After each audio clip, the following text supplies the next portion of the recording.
எனக்கு அருமையான தேவ பிள்ளைகளே, இந்த நாளிலும் கூட இதன் வழியாக உங்களோடு பேசுவதற்கு, தேவனுடைய வார்த்தை பகிர்ந்து கொள்வதற்கு வாய்ப்பளித்த தேவனுக்கு நன்றி செலுத்திக் கொள்கிறேன். ஜெபிக்கலாமா? விண்ணக அரசாக சியோனில் வீட்டிற்கும் தேவனாக இருக்கிற எங்கள் நல்ல தேவனே, உமக்கு ஸ்தோத்திரம். இதோ இரத்தம் சிந்தி மீட்டெடுத்து எங்களை விண்ணுலகத்திற்குரியவர்களாய் மாற்ற வந்த இயேசு கிறிஸ்துவே, உமக்கு ஸ்தோத்திரம். அணுதினமும் பரிசுத்த ஜீவியத்தில் வழிநடத்தி பரலோக ராஜ்யத்திற்குரிய வாழ்க்கைக்குள் வழிநடத்துகிற, அணுதினமும் வழிநடத்துகிற பரிசுத்த ஆவியானவரை ஸ்தோத்திரம். பிதாவென்றும் குமாரர் என்றும் பரிசுத்த ஆவியானவர் என்றும் ஒருவரில் மூவரில் ஒருவராக எங்களோடு வாசம் பண்ணுகிற திரியேக தெய்வமே, உமக்கு கொடா கொடி ஸ்தோத்திரம் ஸ்தோத்திரம் ஸ்தோத்திரம் ஸ்தோத்திரம். துதிக்கிறோம் ஆராதனை செய்கிறோம் தகப்பனே. இதோ இந்த நிகழ்வை எல்லாவற்றையும் நிறைவாய் நடத்தித்தார். எல்லா துதிகன மகிமையும் ஒருவருக்கு செலுத்துகிறோம். இயேசு கிறிஸ்துவின் இனிய நாமத்தில் ஏறெடுக்கிறோம் நல்ல பிதாவே. ஆமென் ஆமென். கர்த்தருடைய நாமம் மகிமைப்படுவதாக. தேவனுடைய வார்த்தைக்குள் கடந்து செல்வோம். 1 யோவான் 3ஆம் அதிகாரம் 1 வசனம். நாம் தேவனுடைய பிள்ளைகள் என்று அழைக்கப்படுவதினாலே பிதாவானவர் நமக்கு பாராட்டின அன்பு எவ்வளவு பெரிதென்று பாருங்கள். மீண்டும் வாசிக்கிறேன். நாம் தேவனுடைய பிள்ளைகள் என்று அழைக்கப்படுவதினாலே பிதாவானவர் நமக்கு பாராட்டின அன்பு எவ்வளவு பெரிதென்று பாருங்கள். பிதா உங்களையும் என்னையும் தம்முடைய பிள்ளைகளாக பாராட்டுகிறார், அன்பு பாராட்டுகிறார். பாருங்க, வானத்தையும் பூமியையும் சிருஷ்டித்தவர், வானத்திலும் பூமியிலும் சமுத்திரத்திலும் உள்ள சகல உயிரினங்களையும் சிருஷ்டித்து அவைகளை யாவும் போஷிக்கிறவர் சொல்லுகிறார், உங்களையும் என்னையும் பார்த்து அவருடைய பிள்ளைகள் என்று. அப்படி என்றால் அவருடைய அன்பு எவ்வளவு பெரிய அன்பு! அது மட்டுமா, ஆண்டவராகிய இயேசு கிறிஸ்து சொல்லுகிறார், யோவான் 1:12 இயேசு கிறிஸ்துவை குறித்து சொல்லப்பட்டு கொண்டு வரும் பொழுது, ஆண்டவராகிய இயேசு கிறிஸ்துவை ஏற்றுக்கொண்டவர்கள் எத்தனை பேர்களோ அத்தனை பேர்களும் தேவனுடைய குமாரர்கள் என்று அழைக்கப்படுவார். அப்படி என்றால் இயேசு கிறிஸ்துவை நேசிப்பதனாலே இயேசு கிறிஸ்துவனுடைய குமாரர்கள் ஆகிறோம். முதலாவது பிதாவினுடைய குமாரர்களானோம், இரண்டாவது இயேசு கிறிஸ்துவனுடைய குமாரர்களானோம், மூன்றாவதாக வேதம் சொல்லுகிறது ரோமர் 8:16 நாம் தேவனுடைய பிள்ளையாய் இருக்கிறோம் என்று ஆவியானவர் தாமே நம்முடைய ஆவியுடனே கூட சாட்சி கொடுக்கிறார். நம்முடைய ஆவியன், நீ தேவனுடைய பிள்ளை, நீ தேவனுடைய பிள்ளை, நீ தேவனுடைய பிள்ளை என்று ஒவ்வொரு நாளும் நம்மை குறித்து நம்மிடத்தில் அவர் சாட்சி சொல்லுகிறவராக இருக்கிறார். பிதா சொல்லுகிறார் என்ற பிள்ளைகள் என்று, இயேசு கிறிஸ்து சொல்லுகிறார் எங்களுடைய பிள்ளைகள் என்று, தேவனுடைய பிள்ளைகள் என்று. பரிசுத்த ஆவியானவர் சொல்லுகிறார், நீங்கள் பிதாவினுடைய தேவனுடைய பிள்ளைகள் என்று. ஆக மூவருமே சொல்லக்கூடிய பிரதானமான காரியம், உன்னையும் என்னையும் குறித்து சொல்லக்கூடிய காரியம், நாம் கர்த்தருடைய பிள்ளைகள். கர்த்தருடைய பிள்ளைகளாக இருக்கும் பொழுது நமக்கு வேண்டிய எல்லாவற்றையும் செய்ய அவர் வல்லவராக இருக்கிறார். அவருடைய அன்பு எவ்வளவு பெரிதென்று பாருங்கள். அவருடைய அன்பை நாம் எடுத்து சொல்ல போனால் நேரம் போதார். ஆனாலும் ஒரு சில காரியங்களை நாம் பார்க்கத்தான் போகிறோம். அவருடைய அன்பு, அவருடைய பிரியம், அவருடைய ஆசை எவ்வளவு பெரிதென்று ஒவ்வொரு நிகழ்வும் நமக்கு வெளிப்படுத்துகிறதா இருக்கிறது. அப்பேற்பட்ட பிதா நம்மில் அன்பு செலுத்துவது எப்படி உறுதிப்படுகிறது? அதற்கும் ஒரு வசனம் சொல்லப்படுகிறது. ரோமர் 8:32 பார்க்கலாம். தம்முடைய சொந்த குமாரன் என்றும் பாராமல் நம் எல்லாருக்காகவும் அவரை, அதாவது இயேசு கிறிஸ்துவை ஒப்பு கொடுத்தவர், அவரோடு கூட மற்ற எல்லாவற்றையும் நமக்கு அருளாது இருப்பது எப்படி என்று கேட்கிறார். எனக்கு பிரியமானவர்களே, ஆவியானவர் கேட்கிற வார்த்தையை கவனித்தீர்களா? பவுல் மூலமாக கேள்வி கேட்கிறார். ரோமர் புத்தகத்தில் தன் குமாரனாகிய இயேசு கிறிஸ்துவையே, வலது பார்சத்தில் அமர்ந்தவரையே, விண்ணுலக ஆசீர்வாதங்களுக்கு மத்தியிலே இருந்தவரையே, வானத்தையும் பூமியும் படைக்கும் பொழுது தன் அருகில் இருந்தவரையே, உனக்காக எனக்காக பலியாடாக இந்த பூமிக்கு அனுப்பினவர், இந்த பூமிக்குரிய சகல ஆசீர்வாதங்களையும் அருளாது இருப்பது எப்படி? கொடுக்காமல் இருப்பாரா? கொடுப்பார். நம்பிக்கையோடு இரு, உறுதியாய் நம்பிக்கையோடு இரு. கர்த்தர் இன்றல்ல நாளையல்ல அவருடைய சித்தத்தின்படி செய்வார், என்னுடைய நன்மைகளை செய்வார், என்னுடைய எதிர்பார்ப்புகளை நிறைவேற்றுவார் என்ற நம்பிக்கையோடு இருப்பாயா? கவனியுங்கள், ஒரு பெண் தன்னுடைய வாலிப வயதில் ஒரு வாலிபனை பார்த்து ஆசைப்பட்டார். அதை தன் தகப்பனிடம் சொல்லி அவரையே நான் திருமணம் செய்து கொள்ள வேண்டும் என்று சொன்னான். ஆனால் அந்த தகப்பனோ அதை ஏற்றுக்கொள்ளவில்லை. காரணம் என்ன? அவர் தன் மகளுக்கு எப்படிப்பட்ட நன்மையானதை செய்ய வேண்டும் என்று அறிந்திருந்தபடியினாலே அவர் வேறொரு இடத்தில் மாப்பிள்ளை பார்த்து மணமுடித்து வைத்து விட்டார். இப்பொழுது அந்த பெண் தன் தகப்பனை பார்த்து என்ன நினைத்து கொண்டிருக்கிறாள்? என் மீது அன்பில்லாதவர், என் மீது கரிசனை இல்லாதவர், என் மீது இரக்கம் பாராட்டாதவர் என்று சொல்லி தன் தகப்பனை வெறுக்கிறவளாக இருந்தாள், தன் தகப்பனை தூஷிக்கிறவளாக இருந்தாள். என் தகப்பனாக இருந்தால் என் விருப்பத்தை நிறைவேற்றியிருக்க மாட்டாரா? என் தகப்பனாக இருந்தால் நான் கேட்டதை கொடுத்திருக்க மாட்டாரா என்று அவள் சொல்லுகிறவளாக இருந்தாள். அவளுக்கு நேருக்கு நேராக, அதாவது தன் தகப்பனுக்கு முகத்துக்கு முகம் நேருக்கு நேராக பேசுவதை கூட அவள் அதிகமாய் தவிர்த்தாள். திருமணமாகி கணவன் வீட்டிற்கு சென்று விட்டாள். சிறிது காலம் சென்றது, அதாவது ஒரு 5 வருடங்கள் கழிந்தது. அவளுடன் கூட படித்த தோழி, அவள் ஏற்கனவே தான் விரும்பிய வாலிபனை குறித்து அறிந்த தோழி, ஒரு நாள் எதேச்சையாக இவளை சந்திக்கிறாள். சந்திக்கும் பொழுது, நீ விரும்பினாயே அந்த வாலிபன் பல வருடங்களாக ஒரு கள்ள தொழில் செய்கிற, திருட்டு செய்கிற கூட்டத்தோடு அவன் ஒத்துழைத்தவனாக இருந்திருக்கிறான். வெகு காலத்திற்கு முன்பு காணாமல் போன ஒரு பெரிய கொள்ளையடிக்கப்பட்ட கொள்ளையை குறித்து சிபிசிஐடி போலீஸார் ஆராய்ச்சி செய்து எல்லாவற்றையும் விசாரித்து பார்க்கும் பொழுது அதில் இவனும் ஒருவனாக இருந்து அரெஸ்ட் செய்யப்பட்டு இப்பொழுது ஜெயிலில் இருக்கிறான் என்று சொன்னான். அவளுக்கு அப்படியே தூக்கி வாரி போட்டது. எதை குறித்து? அவன் ஜெயிலுக்கு போய்விட்டான் என்றல்ல, என் தகப்பன் எனக்கு எப்படிப்பட்ட நல்ல வாழ்க்கையை கொடுத்திருக்கிறார். இதோ அருமையான கணவன், அருமையான 2 பிள்ளைகள், அருமையான குடும்ப வாழ்க்கை கொடுத்திருக்கிறார். ஆனால் நானோ என் மன விருப்பத்தின்படி அவர் செய்யவில்லையே என்று அவருடைய அன்பை புரிந்து கொள்ளாமல் இருந்தேன். அவருடைய அன்பை புரிந்து கொள்ளவில்லை. அவர் என் மீது வைத்திருக்கிற நேசத்தை புரிந்து கொள்ளவில்லை. எனக்கு என்ன, ஏது, எப்பொழுது செய்ய வேண்டும் என்ற நிலைப்பாட்டில் அவர் இருக்கிறார் என்பதை நான் அறிந்து கொள்ளவில்லை. அன்றைக்கு என்னுடைய இச்சையின் காரணமாக, என்னுடைய சரீரத்தின் மோகத்தின் காரணமாக இதோ அவரை அற்பமாக எண்ணினேன். எவ்வளவு பெரிய தவறு செய்து விட்டேன் என்று சொல்லி மனம் வருந்தினாள். எனக்கு பிரியமானவர்களே, கவனியுங்கள், நம்முடைய வாழ்க்கையிலும் கூட சில நேரங்களில் தேவனுடைய அன்பையும் அக்கறையையும் கரிசனையும் நாம் உணராமல், தேவனாகிய ஆண்டவர் நாம் விரும்பினதை தராமல் வருத்தப்படுத்தி விட்டது போல எண்ணுகிறோம். ஏனென்றால் இந்த உலகத்திலே நம்முடைய தேவைகள் மிக அதிகம்.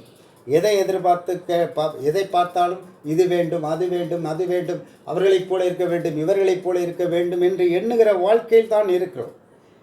ஆனால் அது மற்றவர்களுக்கு, சக விசுவாசிகளாக இருக்கட்டும், சக ஊழியர்களாக இருக்கட்டும், அவர்களுக்கெல்லாம் கிடைக்கிற ஆசீர்வாதம் ஏன் எனக்கு கிடைக்கவில்லை என்று கலங்கி போய் நிற்கிறோம். அப்படி என்றால் நான் ஜெபிப்பது குறைவா? நான் வேதம் வாசிப்பது குறைவா? பரம தகப்பனை நம்பியிருப்பது தவறா? அல்லது அவர் செய்வார் என்று நான் அசட்டையாக இருக்கிறேனா? அவர் என் மீது அன்பு இருந்தால், என்னுடைய ஜபத்திற்கு பதில் தருகிறவராக இருந்தால், என் மேலே அவர் நேசம் கொண்டிருந்தால், நான் அவருடைய பிள்ளையாய் இருந்தால், நான் விரும்பினதை செய்யாமல் இருப்பாரா? வேதத்திலே நாம் பார்க்கிறோம், அற்ப மனிதர்களாகிய நாமே நம் பிள்ளை முட்டையை கேட்டால் கல்லை கொடுப்போமா? மீனை கேட்டால் தேலை கொடுப்போமா? அற்ப மனிதர்களாகிய நீங்களே உங்கள் பிள்ளைகள் எதை விரும்பி கேட்கிறார்களோ அதை நீங்கள் கொடுக்கும் பொழுது பரம தகப்பன் நீங்கள் விரும்பியதும் விரும்பாததையும் கொடுப்பது பெரிதான காரியம் அல்லவா? நிச்சயமாக உனக்கென்று எனக்கென்று என்னென்ன ஆசீர்வாதங்கள் இந்த பூமியில் கொடுக்க வேண்டும் என்று அவர் வைத்திருக்கிறாரோ அதை ஏற்ற காலத்திலே தருவார். விசுவாசத்தோடு இருக்க வேண்டும், பொறுமையோடு இருக்க வேண்டும், காத்திருக்க வேண்டும். கர்த்தருக்கு காத்திருக்கும் பொழுதுதான் அவரிடத்திலிருந்து ஆசீர்வாதங்களை நாம் சுதந்திரித்துக் கொள்ள முடியும். எனக்கு இன்றைக்கே இப்பொழுதே இவ்வேளையை அதிசயம் நடக்க வேண்டும், அற்புதம் நடக்க வேண்டும், நான் பெரிய காரியங்களை செய்திட வேண்டும், என்னை கொண்டு என் குடும்பம் முன்னேறிட வேண்டும், எனக்கு இப்படிப்பட்ட ஆசீர்வாதங்கள்லாம் வேண்டும் என்று விரும்பி கேட்கிறதிலே தப்பு இல்லை. ஆனால் இதை கேட்டுவிட்டு அவர் செய்வார் என்ற நம்பிக்கையோடு இருக்க வேண்டும். அவர்களுக்கு கொடுத்தது போல எனக்கு ஏன் கொடுக்கவில்லை? இவர்கள் வாழ்வது போல நான் ஏன் வாழ முடியவில்லை? ஒரே இடத்தில் வேலை செய்கிறோம், அவனுக்கு எப்படி வசதி வருகிறது? ஒரே சபையில் இருக்கிறோம், அவனை மட்டும் எப்படி கர்த்தர் ஆசீர்வதிக்கிறார்? எனக்கு பிரியமானவர்களே, யார் யாருக்கு என்னென்ன ஆசீர்வாதங்கள் எந்தெந்த காலகட்டத்தில் கொடுக்க வேண்டும் என்று கர்த்தர் ஒரு சித்தம் வைத்திருக்கிறார். அதைத்தான் பிரசங்கி சொல்லுகிறார், எல்லாவற்றிற்கும் ஒரு காலம் உண்டு. ஒரு காலம் உண்டு. சிரிப்பதற்கு ஒரு காலம் என்று ஒன்று இருந்தால் அழுவதற்கென்று ஒரு காலம் இருக்கும். அழுவதற்கென்று ஒரு காலம் இருந்தால் சிரிப்பதற்கென்று ஒரு காலம் நிச்சயமாக இருக்கும். ஆகவே நம்முடைய வாழ்க்கையிலும் கூட அப்படிப்பட்ட அனுபவங்கள், அப்படிப்பட்ட நெருக்கங்கள் ஏற்படும் பொழுது நாம் கர்த்தரை குறை கூறுகிறவர்களாகவோ கர்த்தரிடத்தில் சலித்து கொள்ளுகிறவர்களாகவோ இருக்கக்கூடாது. தேவனாகிய ஆண்டவர் நாம் விரும்பினதை தராமல் வருத்தப்படுத்தி விட்டது போல நாம் நினைக்கிறோம். இல்லை அன்பானவர்களே, உங்களையும் என்னையும் சந்தோஷம் சமாதானத்தோடு வைப்பேன் என்று சொன்னவர், என் சமாதானத்தை உனக்கு வைத்து போகிறேன் என்று சொன்னவர், உலகம் தருகிற விதமாக அல்ல, என்னுடைய சமாதானம் தேவ சமாதானம் என்றவர், உன்னோடும் என்னோடும் வாசம் பண்ணுவது உண்மை என்றால் நீங்களும் நானும் பொறுமையோடு காத்திருக்க வேண்டும். இந்த நேரத்தில் ஒரு சில கட்டத்தில் நம்மை நிர்கதியாக விட்டது போல தெரியலாம், நமக்கு ஆதரவு கொடுக்காதது போல தெரியலாம். எது எப்படி ஆனாலும் கர்த்தர் நம்மோடு இருந்து நமக்கு தேவையான எல்லா காரியத்தையும் செய்கிறார் என்ற விசுவாசம் உங்களுக்குள்ளும் எனக்குள்ளும் இருக்க வேண்டும். அன்புள்ள தேவன் என் மன வாஞ்சையின்படி செய்யவில்லை என்று கேள்வியும் நமக்குள் வருகிறது. அவர் அன்புள்ள தேவன் என்று நீங்கள் ஒத்துக்கொள்வது உண்மையாயிருந்தால் அன்புள்ளவர் நம்மை வஞ்சிப்பாரா?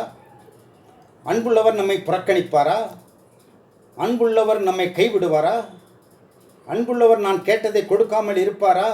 ஏனென்றால் அவர் என் தகப்பன் அல்லவா? சரீர பிரகாரமான தகப்பனை தன் பிள்ளைகளுக்கு தேவையானதை கொடுக்கும் பொழுது பரம தகப்பன் எனக்கு கொடுக்காமல் இருப்பது எப்படி என்ற எதிர்கேள்விகளை கேட்கக்கூடியவர்களாக நாம் இருக்க வேண்டும். ஐயோ எனக்கு இது இல்லை, அது இல்லை, இது இல்லை என்று சொல்லுவோமே, ஆனால் விசுவாசத்திலே குறைவுபடுகிறவர்களாக இருக்கிறோம். ஆனால் சில விஷயங்களில் தேவனுடைய அக்கறையையும் கரிசனையையும் நம்மால் உடனடியாக உணர முடிவதில்லை. அதனை உணர கொஞ்சம் காலம் ஆகும். தேவன் அன்புடனும் கரிசனுடன் தான் எல்லாவற்றையும் நமக்கு செய்து கொண்டிருக்கிறார், செய்ய போகிறார்.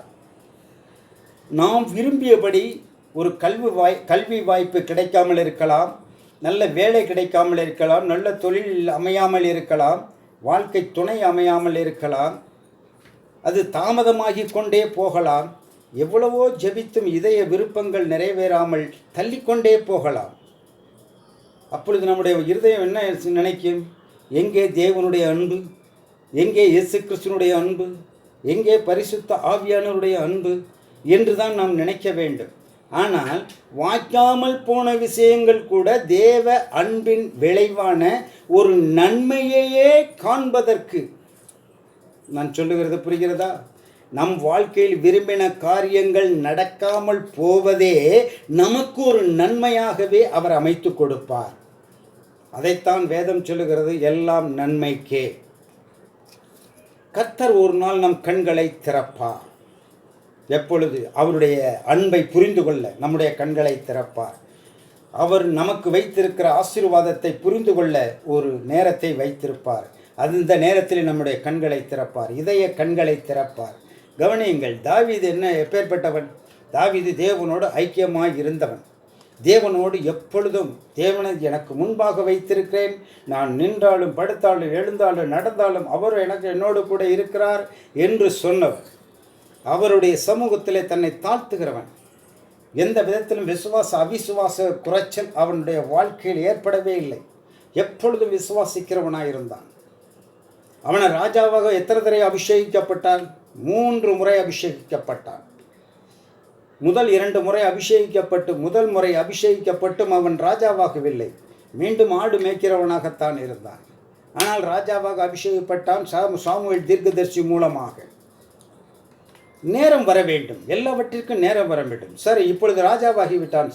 சவுல் இறந்து விட்டதனாலே ராஜாவாகிவிட்டான். இப்பொழுது எந்த பிரச்சனையும் இல்லை. அந்த சவுல் இருக்கிற வரைக்கும் இவனுடைய உயிருக்கு ஆபத்தான கட்டங்கள், அநேக கட்டங்கள் வந்த பொழுது தேவன் அவனை காப்பாற்றினார் என்ற அன்பை விட அவன் ஓடிக்கொண்டே இருந்தான். எல்லா திசையிலும் ஓடிக்கொண்டே இருந்தான்.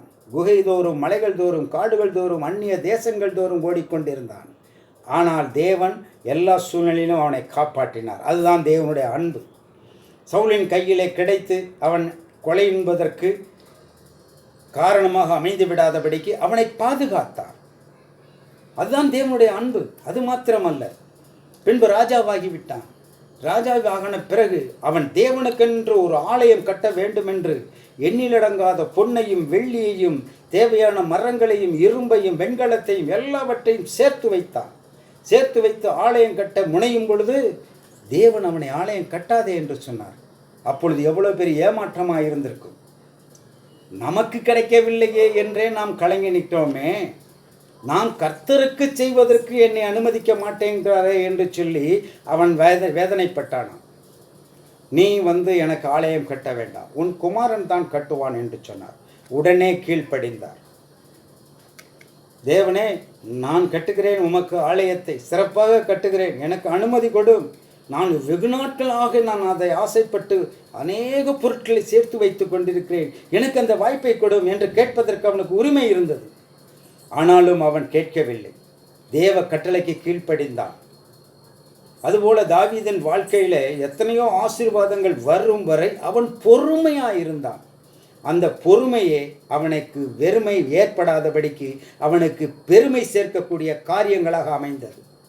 ஆக இன்றைக்கு உன்னுடைய வாழ்க்கையில், என்னுடைய வாழ்க்கையிலும் அருமையான பிள்ளைகளே, தேவன் நல்ல உயர்வை வைத்திருக்கிறார், நல்ல ஆசீர்வாதத்தை வைத்திருக்கிறார். நீ எந்த அளவினால் அழைக்கிறாயோ அந்த அளவினால் அழைக்க அவர் ஆயத்தமாக இருக்கிறார். நீ எந்த அளவு அவரை விசுவாசிக்கிறாயோ அந்த அளவு அவர் உன்னையும் என்னையும் உயர்த்துவதற்கு ஆயத்தமாக இருக்கிறார். விசுவாசத்தில் படிக்கணக்காக அளந்து கொண்டே இரு. விசுவாசத்தை நீ கால்படி விசுவாசம் அளந்தால் அவள் கால்படி ஆசீர்வாதம் தான் கொடுப்பார். முழு அளவு விசுவாசத்தை அவர் மீது வைத்து விடு. யோபு வைக்கவில்லையா? மோசே வைக்கவில்லையா? வேதத்தில் எத்தனை பேரை நாம் பார்க்க முடிகிறது? நெகேமியா நிற்கவில்லையா? தனி மனிதனாக நிற்கவில்லையா? கர்த்தர் உதவி செய்தார். திட்டமிட்ட நாட்களுக்கு முன்பதாகவே அலங்கம் கட்டி முடிக்கும்படியாக நெகேமியாவுக்கு உதவி செய்தார். எனக்கு பிரியமானவர்களே, ஒரே ஒரு காரியத்தை சொல்லி முடிக்கிறேன். கர்த்தர் மீது அன்பு வைத்து பொறுமையோடு காத்திருங்கள். நிச்சயமாய் உங்களையும் என்னையும் ஏற்ற காலத்திலே அவர் உயர்த்துவார். நிச்சயமாய் உயர்த்துவார். நம்பிக்கையோடு இருங்கள். அவர் சொல்லுகிறார், கர்த்தரை நம்புகிறவனோ உயர்ந்த அடைக்கலத்திலே வைக்கப்படுவார். அது மாத்திரமல்ல, அவர் ஒவ்வொரு இடத்திலும் அவர் சொல்கிறார், பயப்படாதே என்கிறார். என் வாழ்க்கையில் எந்த தீமைகள் வந்தால் பயப்படாமல் இருக்க கற்றுக்கொள்ளுவோம், பற்றி கொள்ளுவோம். இயேசு கிறிஸ்துவின் கரத்தை பிதா, குமாரன், பரிசுத்த ஆவியானவர் மூவரும் நமக்கு சாட்சி கொடுக்கிறார்கள். நீ என் பிள்ளை என்று. பிதாவின் பிள்ளை என்று பிதாவும் சாட்சி கொடுக்கிறார், இயேசு கிறிஸ்துவும் சாட்சி கொடுக்கிறார், பரிசுத்த ஆவியானவரும் நம்முடைய ஆவியுடனே கூட அனுதினமும் பேசிக்கொண்டே இருக்கிறார். நீ சாதாரணமானவள் அல்ல, நீ பிதாவினுடைய பிள்ளை என்று நம்முடைய ஆவியோட சாட்சி கொடுத்து கொண்டே இருக்கிறார். ஆவியானவர் சாட்சி கொடுப்பதைத்தான் வேதம் சொல்லுகிறது. அவர் எப்பொழுதும் நம்மோடு கூட இருக்கிறார். சரியான பாதையிலே நடத்த அவரை அனுமதித்தோம் என்றால் நிச்சயமாய் நாம் அவருடைய பிள்ளையாக பரலோகத்திற்கு சென்று அவர் அருகிலேயே அரியணையில் வீட்டிற்கும்படியாக இயேசு கிறிஸ்து சொன்னாரே, என்னை விசுவாசிக்கிறவனுக்கு என் அரியணையில் இடம் கொடுப்பேன் என்று சொல்லியிருக்கிறார். அவருடைய சீட்டில், அவருடைய சிம்மாசனத்தில் இடம் கொடுப்பேன் என்று சொல்கிறார். இதைவிட உங்களுக்கும் எனக்கு என்ன ஆசீர்வாதம் வேண்டும்? இந்த பூமியிலே 60, 70, பலத்தின் மிகுதினால் 80 நித்திய காலமாய் வாழ்கிற ஒரு வாழ்க்கை இருக்கிறது. அதுவும் நமக்கு பிதாவின் பிள்ளை என்ற ஒரு முத்திரையோடு கொடுக்க இருக்கிறார். வாஞ்சிப்போ, அன்பிலே நிலைத்திருப்போம். தேவ அன்பிலே அவர் கொடுத்த வார்த்தையின்படி நாம் அவருடைய பிள்ளைகள் என்ற உறுதியோடு வைராக்கியத்தோடு எந்த தீமை வந்தாலும் கர்த்தர் என்னை காப்பார் என்ற அறிக்கை செய்வோம். உங்களையும் என்னையும் விடுவிப்பார். ஜெபிக்கலாமா? எங்களை நேசிக்கிற நல்ல பிதாவே, இந்த வேலைக்காக ஸ்தோத்திரம். ஆண்டவரே ஸ்தோத்திரம். பரிசுத்த ஆவியானவரே ஸ்தோத்திரம். தகப்பனே, உம்மை நம்பி வருகிற ஒவ்வொருவரையும் ஆண்டவரே நீர் ஒருபோதும் புறம்பே தள்ளுவதில்லை என்று வாக்கு பண்ணியிருக்கிறீர். அப்படியாக உம்முடைய சமூகத்தில் எங்களை தாழ்த்தி வரும்பொழுது நீர் எங்களை பிள்ளையாக ஏற்றுக்கொள்ளுகிறீர். ஆண்டவரே, சாதாரண மனிதர்களே தங்கள் பிள்ளைகளுடைய விருப்பத்தை நிறைவேற்றும் பொழுது உம்முடைய பிள்ளைகள் விருப்பத்தை நீர் நிறைவேற்றாது இருப்பது எப்படி?